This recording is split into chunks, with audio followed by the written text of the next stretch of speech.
Miss Yarroda Bertie. Ave Satanas! Hail Satan! Hail Satan! Hail Satan!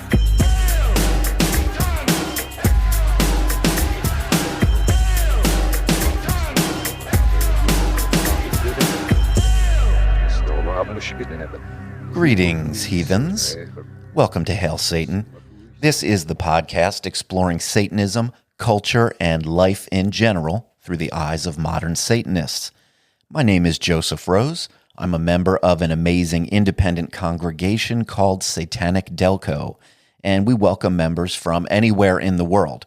If you want to learn a little more about that, visit satanicdelco.com.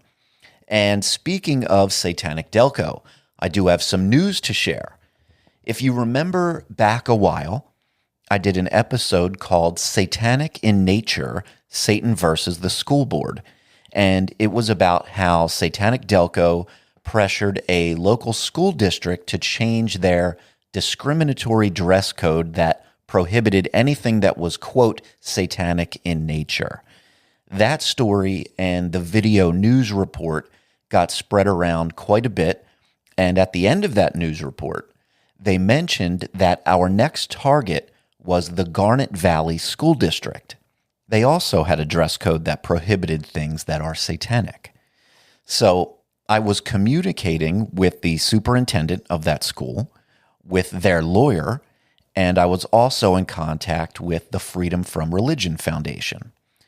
After that first school district made the change, they started getting some heat from some of the small-minded parents and residents of the school district because they were outraged that their precious school board would cater to the demands of evil Satanists. Because of that, the Garnet Valley School District was especially hesitant to make the change and open themselves up to the same kind of media attention and criticism. The superintendent assured me that the policy wouldn't be enforced, but they weren't ready to actually make the change in the handbook where everyone could see it. Instead, they planned to quietly change it during the summer ahead of this new school year. And that's where we find ourselves now. The school year has begun, and the dress code has in fact been changed. There is no longer a prohibition on things that are satanic. So, mission accomplished once again. Today on the show, I'm going to talk about forgiveness. I'm sure most of us have been on both sides of forgiveness at one time or another. But first, let's shout out some awesome Satanists that have joined us on Patreon recently. We have Kelly, Ambrose, Spike, Waco, Tony, Jeremy, Alyssa, Joseph, Angel, Sadie, and Wendy. Thank you all very much. Hopefully everyone is jumping into the Facebook group or the Discord server or the Zooms. I'm happy to have you all with us. If you all have a moment, please visit the website at hailsatanpodcast.com. You'll find links to join me on social media, a form to send me an email, which I would love, and a link to join up with us on Patreon. We have a few different tiers to choose from with various benefits, including the amazing Greetings from Hell, Satanic Postcard of the Month Club, and we've even got some fancy new Satanic Delco membership cards that people have been enjoying. So that is the most direct way you can support me and this show if you'd like to do that. Visit hailsatanpodcast.com. All right, guys. We are now joined by a very special guest. Welcome back to the show, Jerry. Hey guys, how are you? Hello, Jerry. I love to match the tenor of this show. Don't be weird, Jerry. Too late. Hey, listen. So we're going to be talking about forgiveness today. I told you that, right? You're aware of what we're doing here? Mm-hmm. All right. For everybody, and for you, Jerry, just a little peek behind the curtain so you understand what's happening. I've already recorded this episode. The episode that you're listening to, I sort of already completed it. It was a little on the short side, not that that really matters, but I just thought I would chat with Jerry a little on the topic, and we're going to throw that into the episode, and then you'll hear the rest of what I have already recorded for you. So, all right, Jerry, I say we're talking about forgiveness. And as soon as I say that, what comes to mind? What is your first thought? What do you feel about forgiveness right off the top of the head there? It's easy to forgive if it's petty. And the older I get, the easier it is to forgive. I find that in your youth, it's harder. You're more passionate about things without being learned. You feel more emotion in your youth versus your old age because you've been through it, you've seen things and all that. But also, I find myself in positions of asking for forgiveness more than actually forgiving. Now, do you think part of being more forgiving as you get older, that was what you said, right? Mm-hmm. Do you think some of that is that you've experienced more of being in the position of needing forgiveness and empathy, perhaps? Maturity is also a key. Yeah, general maturity. And holding on to things. I think forgiveness it's the first step of letting go. Yeah. But I believe there are several levels to this, depending on the foul or whatever has been done to you that you need to forgive somebody for. Yeah. I think some of the aspects that I'd like us to discuss are being in the position of the forgiver, the person who's in the position of needing to decide maybe whether or not you can offer forgiveness. And then being in the position of wanting or being forgiven. And then perhaps the idea of forgiving yourself for something. But how about being forgiven? Let's start there. Has there been a time or times in your life that stand out where you've felt that you needed to ask for forgiveness or something like that, where maybe you've made a mistake or gone wrong? Right. I believe for me it was I'll give a couple examples, two examples. One, your parents raised you. I understand you're in a unique position. My parents are still with us. So as I got older, having a child, realizing how hard it was it's not a soul crushing asking for forgiveness, but you look at your parents, it's like, I'm sorry, I apologize for how I treated you, knowing how hard you worked and all this. And that's more of a lighthearted asking for forgiveness. They already knew there was no reason to ask for it. I'm in a position now, without giving any type of details or anything, where I have to ask for forgiveness or seek it, but I have to wait for a person to accept the idea of forgiveness. In a Christian religion, it is given. I almost feel like it's false sometimes to turn the other cheek and ask for forgiveness, because all you have to do is say, I'm sorry, and then you're supposed to because it's part of the dogma.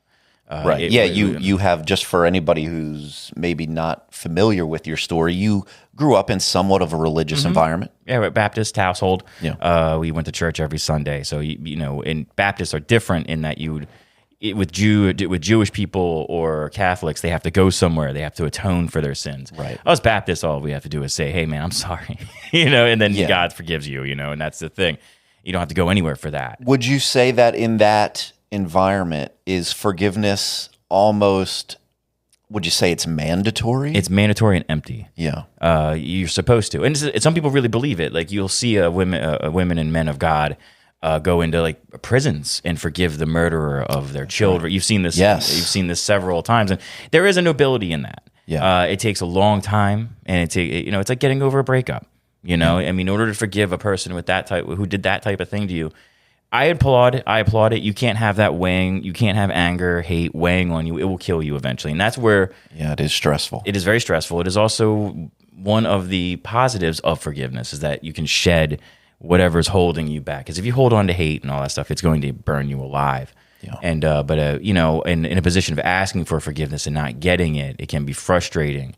But totally acceptable, and almost that's a level of atonement that you would get with Hail Marys and lashings in certain religions, Yeah. So it's like I find myself wanting forgiveness, but understanding I can't have it, because again, I believe acceptance, understanding, all of these lead to the general forgiveness, which forgiveness, I guess, is the orgasm of that. Sure. The foreplay is the original thing, as it goes along. So true forgiveness is a rarity thing. It's rarity. It's a diamond. It's hard. You think so? It's rare? I think people say I'm sorry easily. I'm sorry for. I do it all the time in, Right. in customer service. I'm sorry for the wait, and that's okay. Right. But true forgiveness, I think somebody who can legitimately look at you and see past your transgressions, that's very rare. Have you ever found yourself in a position where you've made a mistake, fucked up somehow, done somebody wrong, or just whatever it might have been? Yeah. And looked for forgiveness or tried to rectify your wrongdoing and been denied? Yeah. But I have. And recently, and it's painful, but understood, that seeking that person's approval, which is sort of what it is. It's sort of an approval, and not getting it, you strive for it. But it's painful that person will never look at you the same again. Or in any form, just that person never, if they can't see you, how you painted yourself by the act, then you just have a brass ring you'll never be able to grab, and you have to accept that they will never forgive you, and that's why I think acceptance is really the key part of forgiveness. It is important, and I guess in that situation specifically, where maybe you've gone wrong, you've hoped for forgiveness and were not forgiven, at that point, then you really do just have to settle into some sort of acceptance. I don't know if there's really a better word for it. I guess that's it. It is what it is, and eventually that may come, but it's going to take time. And yes. I think time is a huge part of this, and what I like about this particular discussion about this is that it's not a religious thing, because to forgive and forget, turn the other cheek, all that is, man, it's so processed, it's so false. It's not, and that's why I think true forgiveness is a harder, it's a tougher road to hoe. Is that what they call it? Yeah, a road to hoe. A road to hoe. People don't really hoe a road, though, do they? I don't know. It's a field to hoe. It's a hard button to button. Yeah, sure. No, it just definitely, it's an interesting topic in this setting, because it's not religious. It's not a thing. I mean, how do you guys? I mean, I'm coming off ignorant. Is there a tenant? That's sure. Is there a tenant for this? Well, no. So, as you guys will hear a little bit of later, let me fill you in, Jerry. You know that I've been giving a lot of thought to my Satanism and trying to formulate we'll call it a sect of Satanism, my outsider Satanism, I call it. And so there are values, very commonly in modern Satanism, especially related to the Satanic Temple. We talk about values, for example, like compassion, empathy, justice. And I find just in life, forgiveness is a thing we all run into on every which side of it. And it's important. And there isn't a specific tenet in the Satanic Temple. Tenet number 6 talks about people are fallible, and when you fuck up, you should do your best to rectify it and resolve any harm that may have been caused. And to me, that tenet bumps right up against forgiveness. The natural extension of that, the next action, is forgiveness, either asking for it or offering it or denying it, however it's going to go. Forgiveness seems to be the next step there. But the Satanic Temple doesn't actually ever talk about forgiveness specifically.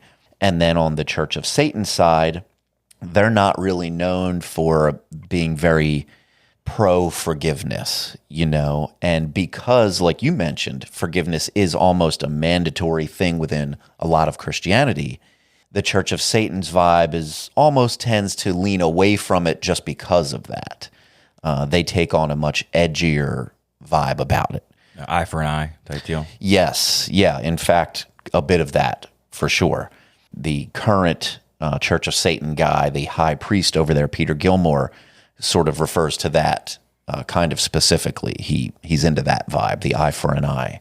What a rough way to live. Perhaps. Slappable faces everywhere. Yes, that's right. Keep it going. I apologize. No, that's it. And so, yeah, because I naturally felt it was an extension of where at least one of the tenets go, if not a couple of them, and just me thinking it's an important value, my goal is to sort of look around and see if there is a connection to forgiveness and Satanism.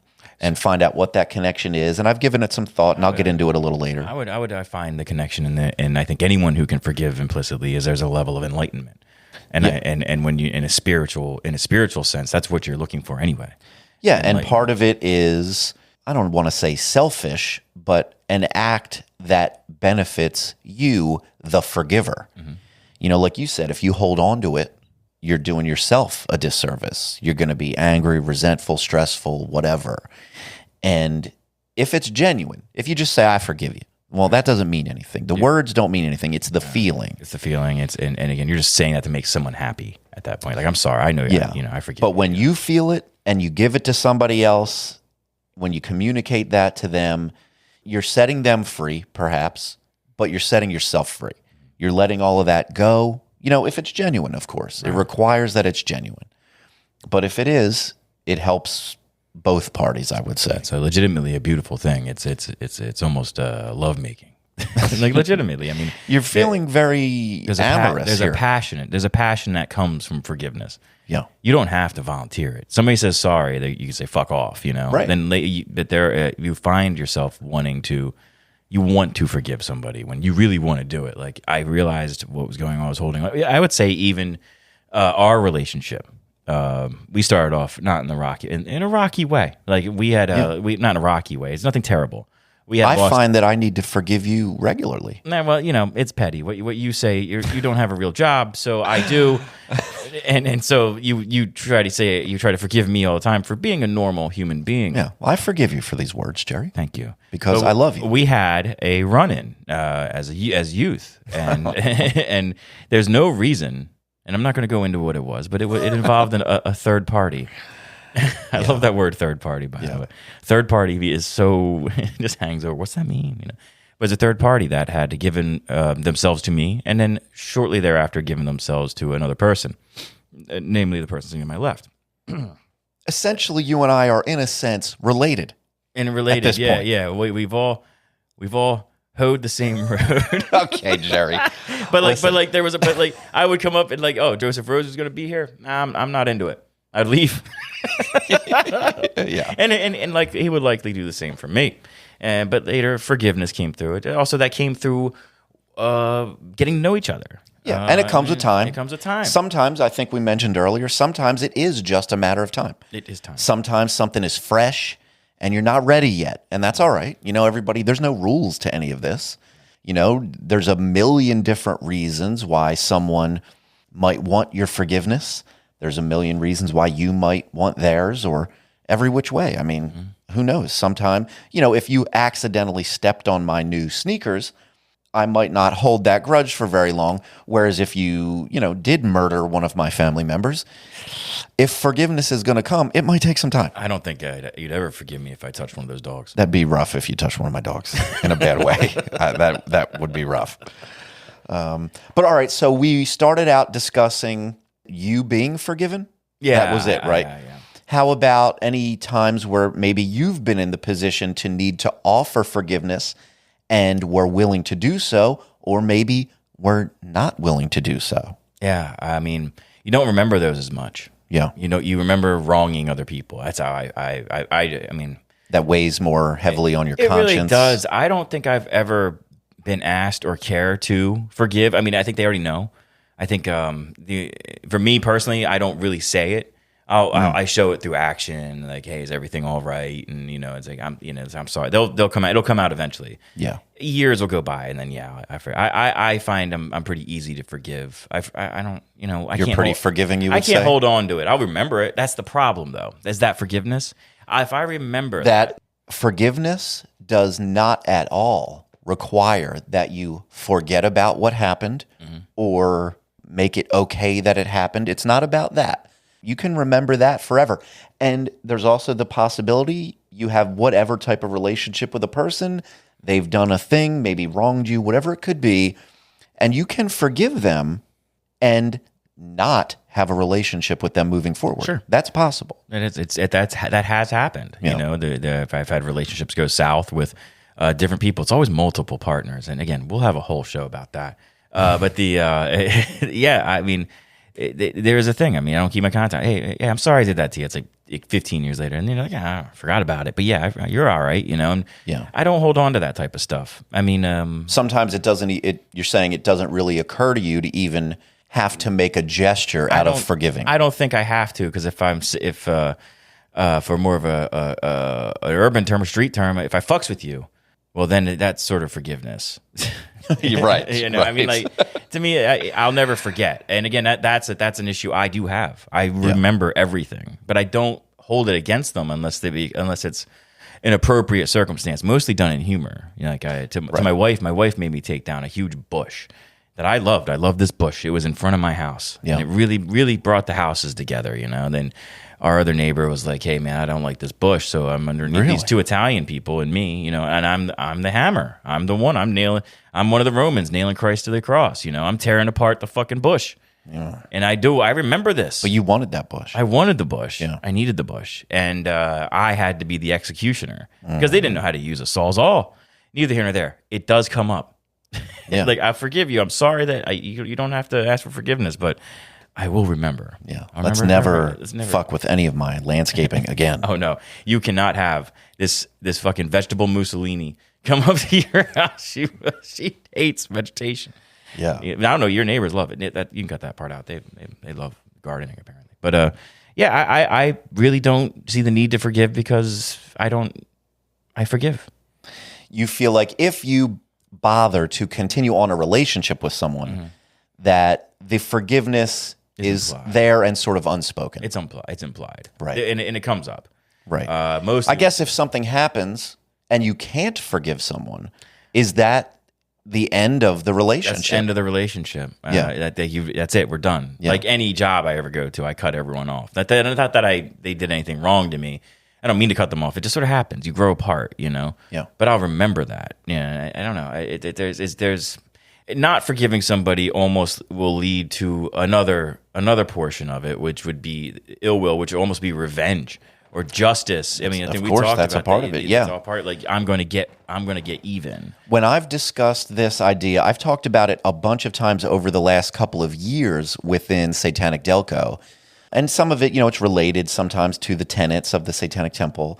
But a few times I've put out there asking the group what they sort of prioritize more, forgiveness or justice. And often enough, those things conflict in a particular situation. You've been wronged and they need to be brought to justice. Right. And the way that the Church of Satan seems to frame it most often is in a justice sense. And in most cases, it feels like a legal justice.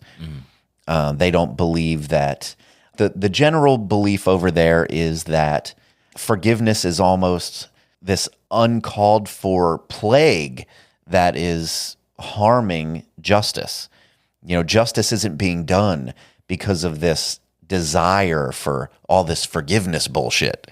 What are we doing with forgiveness? We're sacrificing true justice. Justice requires effort, though, and passion. Yeah. Justice is a passionate And I act. think there's a difference between, forgiveness and justice, for me, they don't work the same way when you're discussing it in a legal way.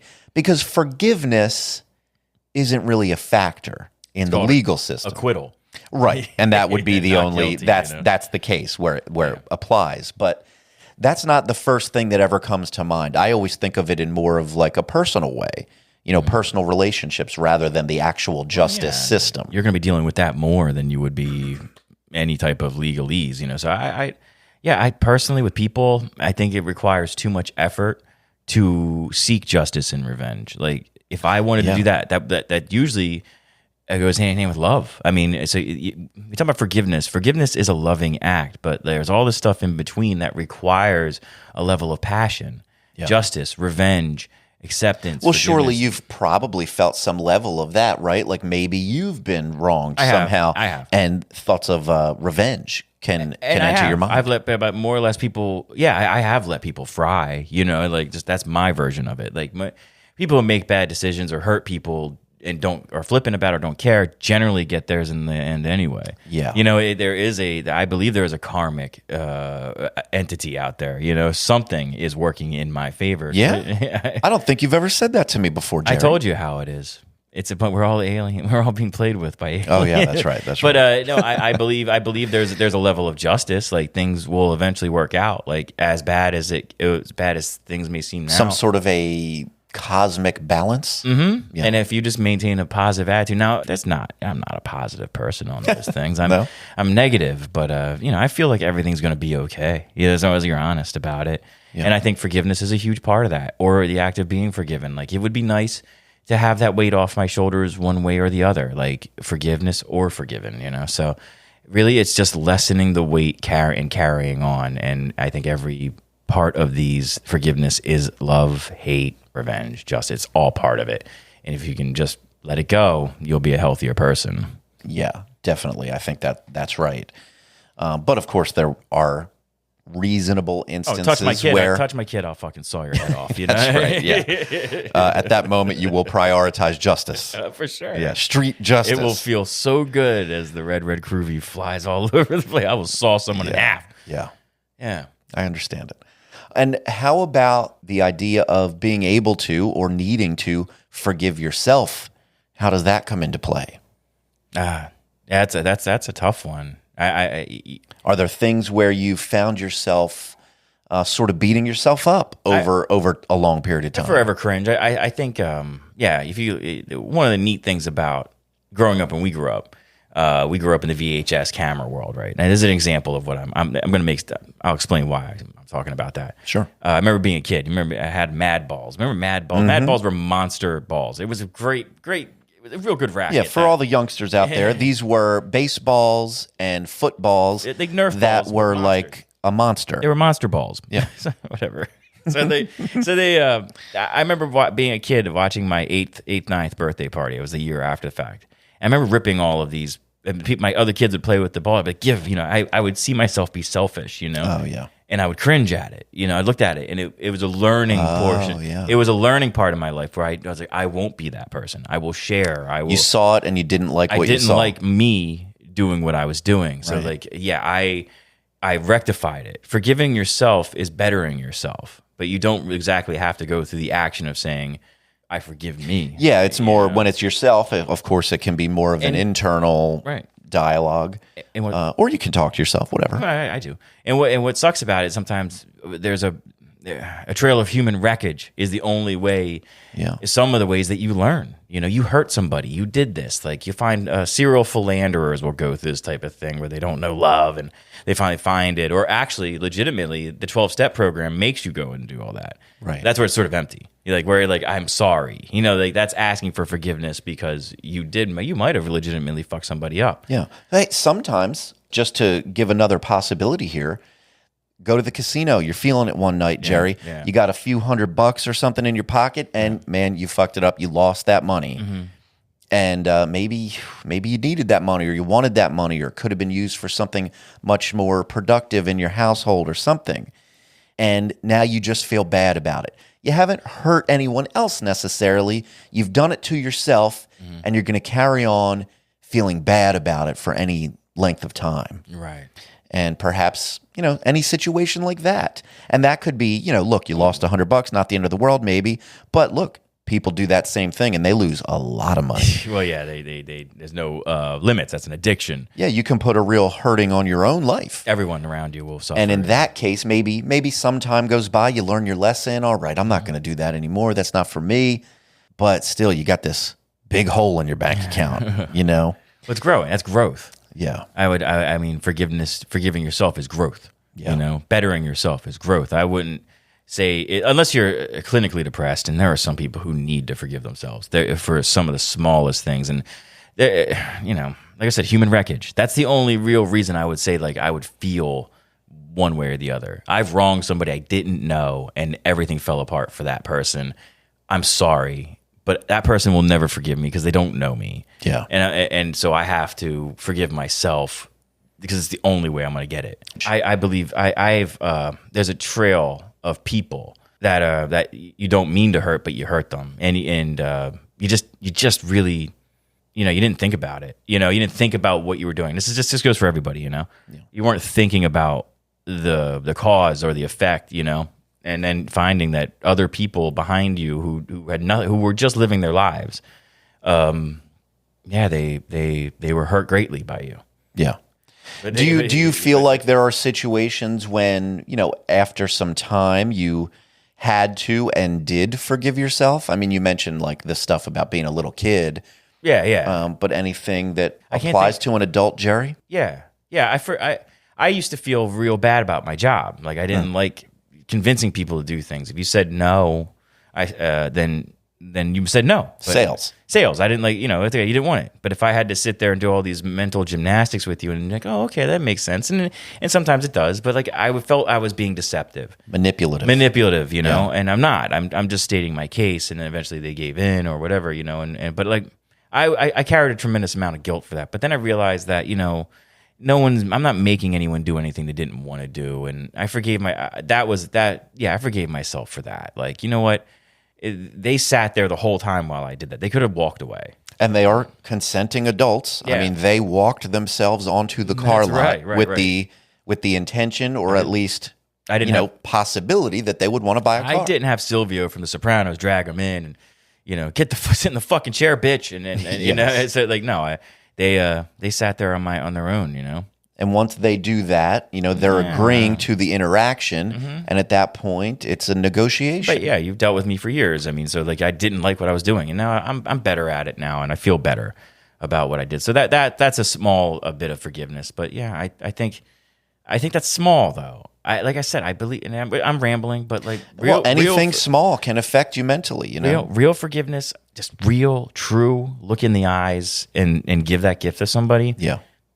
Is not common, and it is rare, and it is beautiful when it happens. Yeah, we can say sorry. Hey, I broke your mug. Hey man, I'm sorry. Legitimately, if I stepped on your shoes, like legit, yeah, I would say sorry and mean it. Yeah. And you would either we would fight in the bus or we would. Yeah. I think at that point, a reasonable person should offer forgiveness without too much hesitation. Sure, you're off the hook, man. Don't feel bad about my shoe. It's all right. I'll dust it off. Right. We're all right. And there's sometimes it requires a level of atonement. And so there are levels. You step on my shoe and you fuck it up. You rip the front of my shoe off. Buy you a new shoe. You gotta hook me up. You want those new kicks? You need them. Yeah. There's just levels to every bit of it. And if you can give that gift to somebody, then that's great. But if sometimes you just don't deserve it, or you're not going to do it, and that's free will.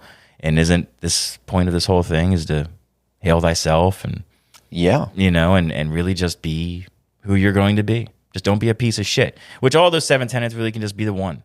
And if you're talking about outside, which you said outsider Satanism, you're pretty fucking outside already. Why would you want to step out another fucking door? Yeah, well, it's sort of come about accidentally. I've found myself trapped somewhere between some Satanic Temple type stuff and some Church of Satan type stuff. The outsider amongst the outsiders, I suppose. So you're like the Martin Luther. That's right. Satanic. Yes, I'm much like the Martin Luther of Satanism. You're gonna throw that, you fucking stab that declaration on the front of Church of England and be done with it, man. That's right. Mm-hmm. Fuck them. Right. All right, Jerry. Well, thank you for joining me to have a little chat about forgiveness. I appreciate it. You're welcome. I think the next one will be revenge, and we'll talk about the bodies. All right, maybe the real human wreckage. All right, maybe we will.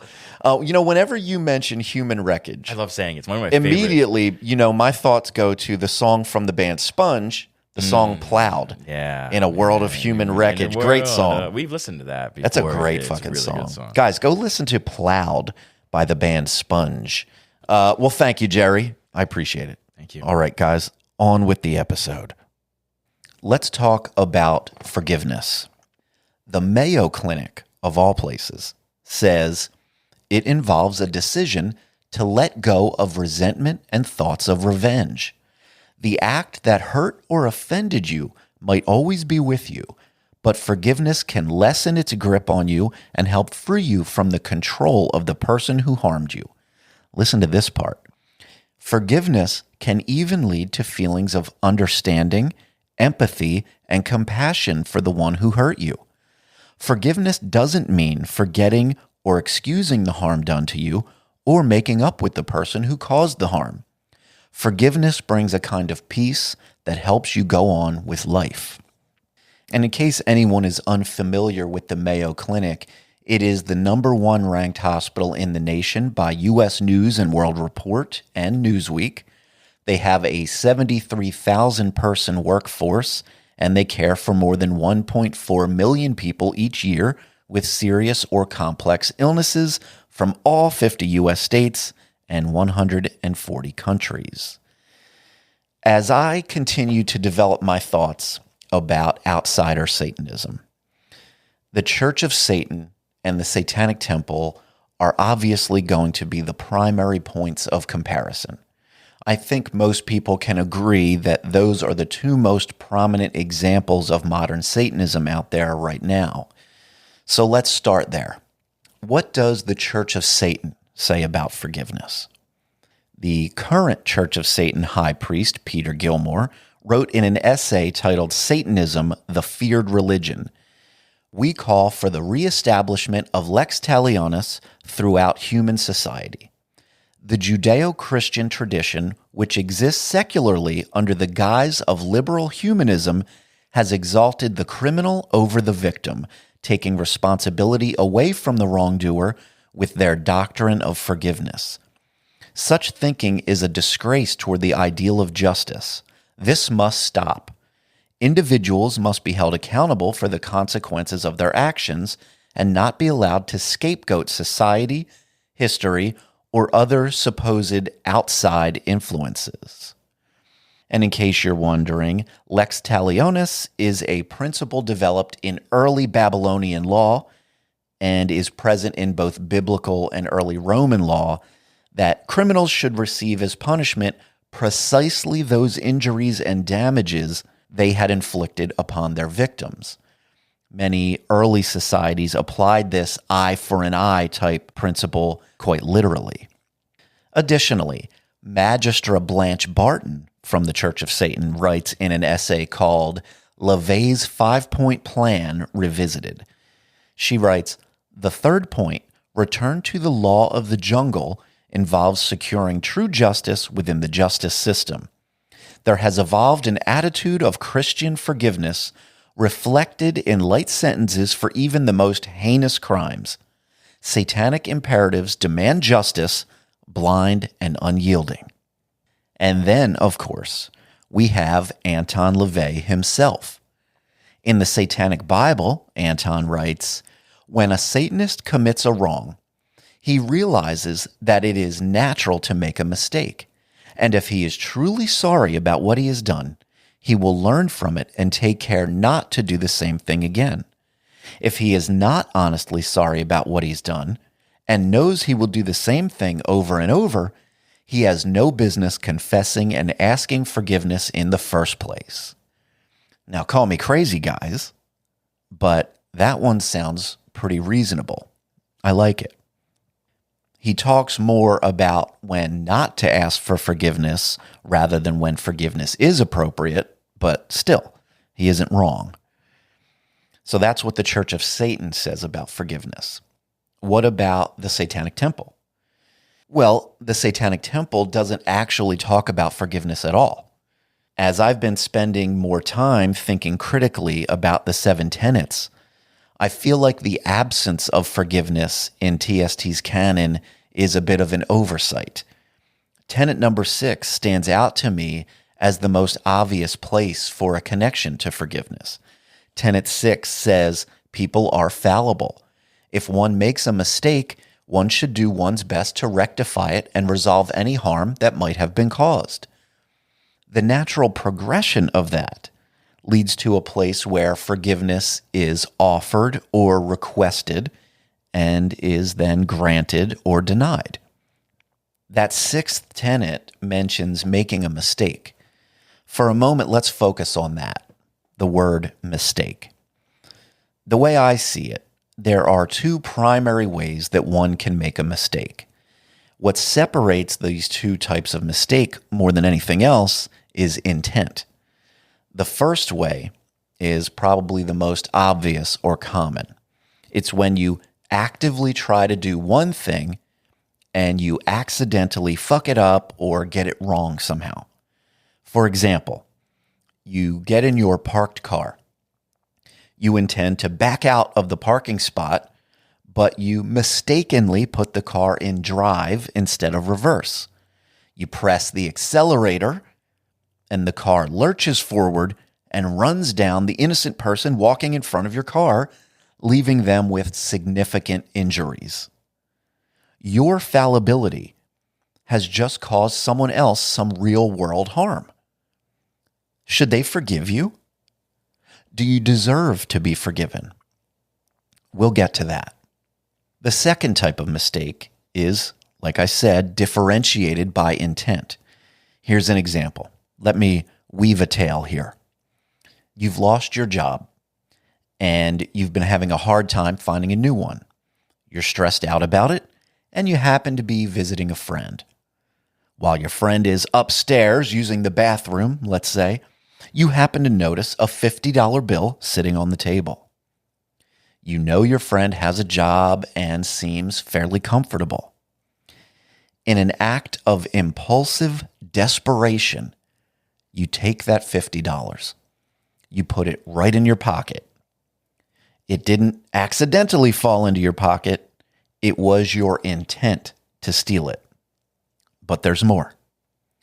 The night ends and you go home. The days and weeks pass and your friend never mentions a missing $50. But in hindsight, you feel bad. You knew you were doing something wrong and you made the choice to do it anyway. You betrayed the trust of your friend, and that is not insignificant. The guilt rears its head, and you feel motivated to come clean about the whole thing. You tell your friend that you took the money, you apologize, and you pay back the $50. So, in your desperate mindset, you intended to steal that money, and now, in retrospect, you feel that it was the wrong choice. It was a mistake. In both of these cases, the car accident and the stealing of the money, eventually, the person who has been the victim of your fallibility is faced with the option to forgive you or not. That option may be presented to them in the form of you asking for forgiveness directly, or it might come to them naturally. It might happen almost immediately, but it might take a long time. So that brings us to the forgiver, to the person who may have felt victimized by your fallibility. Like so many of the values and principles that we discuss here, human subjectivity plays a huge role in how all of it plays out in real life. If you're that person who got hit by the car when the driver accidentally put it in the wrong gear, do you think you would forgive them? Let's assume this driver is your average person. They apologized and tried to be helpful. It stands to reason that they feel bad about what happened. As the victim, for lack of a better word, you have essentially two options. You could say something like, I forgive you. I know it was an accident, and I don't want you to carry around this terrible, guilty feeling forever. Or you could say something like, fuck you. I got injured because you are a negligent, careless asshole, and you deserve to suffer. I will not forgive you. You could say that. And what would the repercussions of these decisions be? In the case where you do not offer forgiveness, you get to punish that person for their fallibility. You get to prop yourself up in a position of power and use that to make them suffer emotionally. At some point, though, depending on the circumstances, I suspect their feelings might shift from feeling really bad and sorry to feeling like you're an unreasonable asshole. But so be it. And you also get to hold on to some anger and resentment, maybe even a desire for revenge.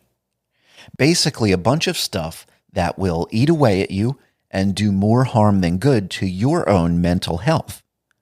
And what if you did decide to offer forgiveness? What are the benefits of forgiving someone? The Mayo Clinic offers us a list of ways that forgiving someone affects us. They say, letting go of grudges and bitterness can make way for improved health and peace of mind.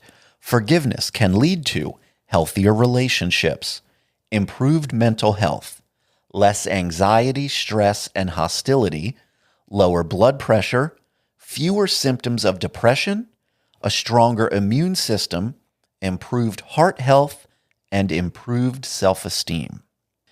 Those all seem like valuable improvements that just about all of us would benefit from. As I'm piecing together my thoughts about outsider Satanism, one of the considerations is the connection of any particular idea to Satan or Satanism. I won't simply take an idea that I personally like and call it satanic just for the hell of it. I'm not going to say something like, outsider Satanism includes or requires a love of Black Sabbath. As much as I do love Black Sabbath, there's no substantial connection to Satanism there, so it doesn't belong there. So how does forgiveness connect to Satanism? I mentioned the Satanic Temple's sixth tenet, but of course the first tenet regarding compassion and empathy is also valid here. And let's keep the fifth tenet in mind as well. That one talks about science. Just keep that one in your mind for a moment. From the very beginning of what we call modern Satanism, Anton LaVey focused on a celebration of the self, an ultimate individualism. In this day and age, we know how important mental health is to our existence, how important it is to our very survival. And really, mental health is only part of the picture. We also know of the many ways that our mental health affects the rest of our physical well-being. Let's check out that list again from the Mayo Clinic. It says healthier relationships, improved mental health, less anxiety, stress, and hostility, lower blood pressure, fewer symptoms of depression, a stronger immune system, improved heart health, and improved self-esteem. All of those things fit very well with Anton LaVey's idea of living your best life, and they are backed by the science that the Satanic Temple reminds us to adhere to. So there are some pretty direct connections to Satanism. Am I saying that forgiveness is mandatory? No. I'm certainly not here to tell you that you need to forgive everyone or anyone, or that people are obligated to forgive you. I am saying that if you run around claiming some alignment to a moral code that includes compassion and empathy, but you withhold forgiveness as some sort of revenge, then you're full of shit. And if you are a person who withholds forgiveness in that way, you certainly shouldn't expect to be forgiven when your time comes. And it will come. Without a doubt, there have been times in all of our lives where we wanted forgiveness, hoped for it, maybe we even expected it to some reasonable degree. To know that feeling and still be eager to withhold forgiveness is morally questionable, at least. Forgiveness came up as a topic here, in part because I've always connected it to the sixth tenet, which we just discussed in the last episode, but also because I've been exploring which values or ideas are important to outsider Satanism. I spoke earlier about what the Church of Satan and the Satanic Temple say about forgiveness. So how does it fit within outsider Satanism? I think a person needs to feel remorse. If I believe there is sincere remorse, then I am most likely willing to offer forgiveness. I don't need someone to beg or make any grand gestures. If there is sincere remorse, that goes a long way. if we're practicing compassion and empathy, along with a focus on doing what's best for our own health, the outsider Satanist should lean toward forgiveness.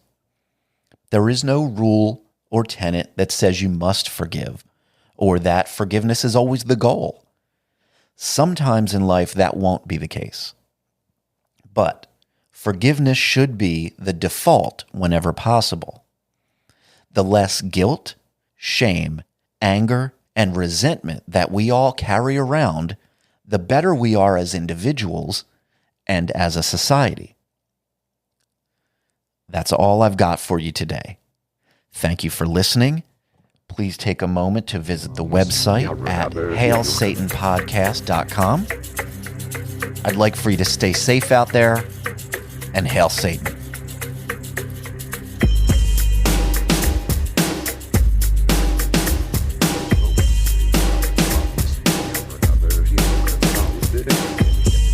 Yes, no, I'm going to shoot it in at the evil free service.